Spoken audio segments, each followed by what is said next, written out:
I'm Kevin from Fountain Pen Revolution, and this is going to be the first installment in a video series we're going to call Fountain Pen Basics, where we're going to cover basic information about fountain pens. What are they? How do they work? How do you clean them, fill them, paper, inks, pen parts, all the basics you might need to know if you're just getting into the hobby. I hope you find it helpful. Now, back in the day, everybody wrote with one of these. This is a dip pen. In fact, this is my grandmother's dip pen nib set that I inherited, so it's sort of a family heirloom. And what you would do with these pens is you would dip the pen into an inkwell and write. A more modern day version of this looks like this. You'll see a dip pen with a wooden handle like this with a metal nib installed into the front, and you use this and dip it in some ink and write on the page. Now, there's still a benefit to this type of pen, especially if you're doing like an artwork that requires a waterproof ink that maybe you're going to put watercolor over or something like that. A dip pen still might be helpful, but obviously there's some drawbacks to this type of pen. You have to constantly dip it over and over again to write. This is not very portable. You can't take this pen with you on the go.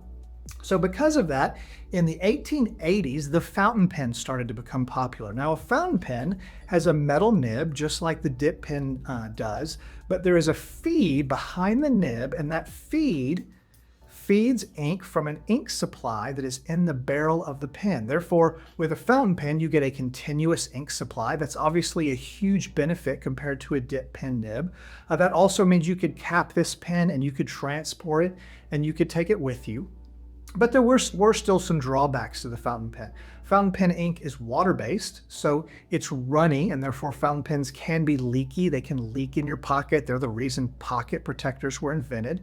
And fountain pen ink, because of how wet it is, doesn't necessarily perform well on all types of papers. So whereas this is a big step up from the dip pen, it did still have some limitations. Therefore, in the 1940s and 50s, the ballpoint pen became very popular. We're all familiar with these. This is my Parker Jotter. I carry it in my pocket every single day because it does have a purpose. One of the benefits of the ballpoint pen is the ink is much thicker. I've got the insert to a Bic pen right here, and you can see that this insert is actually open on the end, but the ink is so thick that it won't run out no matter how much I tap it on the page. In fact, I will cut the end of this thing open, and you'll see that even cut open, it's difficult to get that ink to come out. It doesn't flow freely out. And that ink is held in by a ball at the tip, hence ballpoint. Now with this combination, it means this pen is virtually leak-proof. You can throw it in your bag, you can leave it in a hot car, you can step on it if you want. Ballpoint pens don't leak, and that's obviously a huge advantage. Another advantage of ballpoint pens is they will tend to write on a very wide variety of papers. So you're not as limited in paper choices with a ballpoint pen, but there are also some limitations, right? With a ballpoint pen, you generally don't get a whole lot of ink colors, right? They come in blue, they come in black, they come in red, and for the most part, that's it. As opposed to fountain pens, which come in basically infinite ink colors, so many ink options out there. Another limitation is a ballpoint pen requires more pressure to write on the page. I've got to bear down a little bit to roll that ball because the ink is thick and a ball has to rotate, as opposed to a fountain pen where the ink just flows out freely just with the weight of the pen. That makes a fountain pen much more enjoyable to write with, especially for longer writing sessions. You'll also find that because of the nature of the thick ink, a ballpoint pen doesn't leave as crisp a line as a fountain pen will. And I'm going to try to get some close-ups of this writing so you can see the difference.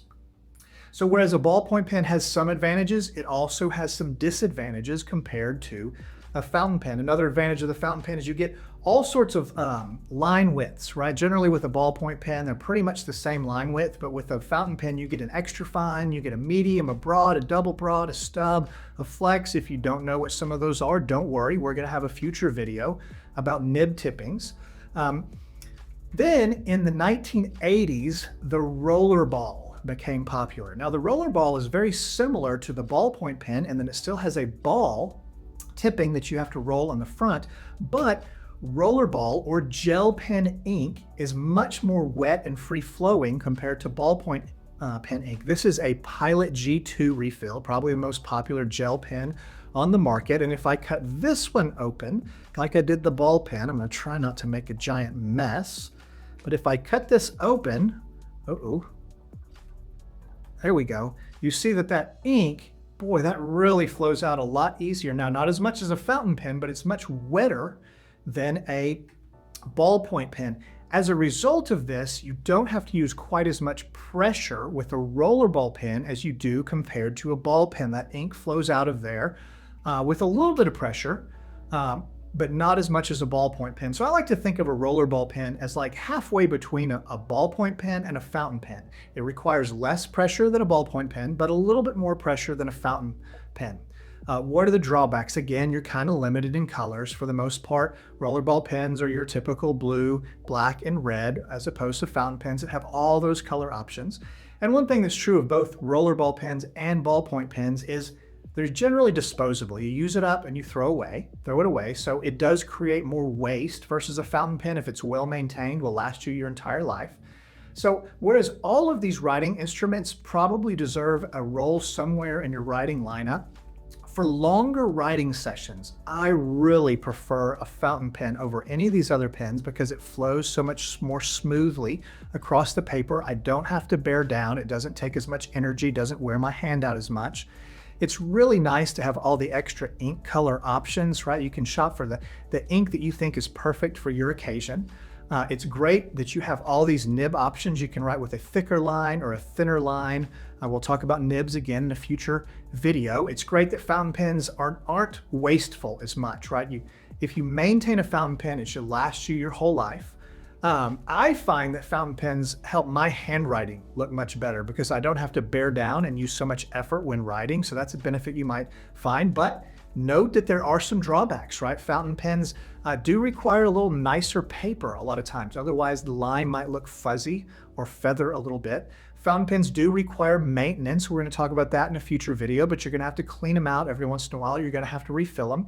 And obviously, there's a higher upfront cost to fountain pens. Now, you don't have to break the bank. In fact, we've got a video on buying your first fountain pen and explaining why I think you should spend less than $50.